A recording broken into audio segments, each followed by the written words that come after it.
আসসালামু আলাইকুম রহমতুল্লাহি ওয়া বারাকাতুহু। আত্মসমর্পণ চ্যানেলের এই পর্বে আপনারা জানতে পারবেন সূরাতুল ফাতিহার অর্থ ও ফজিলত। তাহলে চলুন শুরু করা যাক।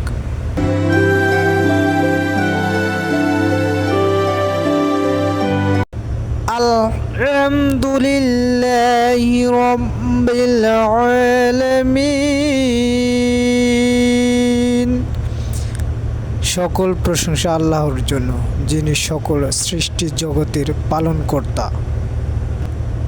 আর রহমানির রহিম, যিনি পরম করুণাময় ও অসীম দয়ালু।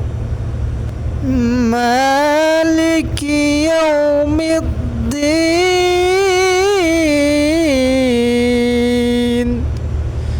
যিনি কর্মফল দিবসের মালিক। ইয়্যাকা না'বুদু ওয়া ইয়্যাকা নাস্তাঈন,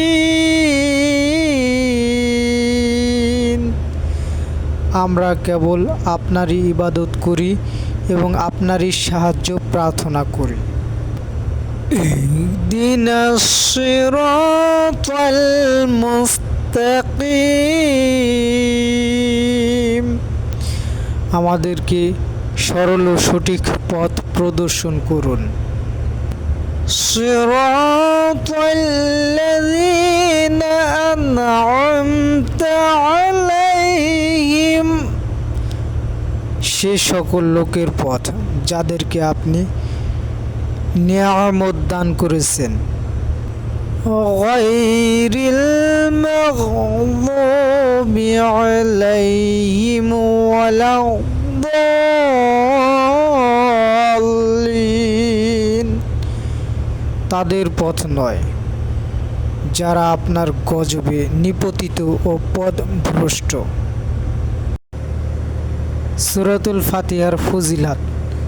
একবার হযরত উবাই ইবনে কাব রাদিয়াল্লাহু তাআলা আনহু রাসূলুল্লাহ সাল্লাল্লাহু আলাইহি সাল্লামের কাছে সূরা ফাতিহা পাঠ করলে রাসূলুল্লাহ সাল্লাল্লাহু আলাইহি সাল্লাম বলেন, সেই সত্তার কসম যার হাতে আমার প্রাণ, তাওরাত, ইনজিল, জাবুর এবং স্বয়ং কুরআনেও এই সূরার দ্বিতীয় আরেকটি দৃষ্টান্ত নাই।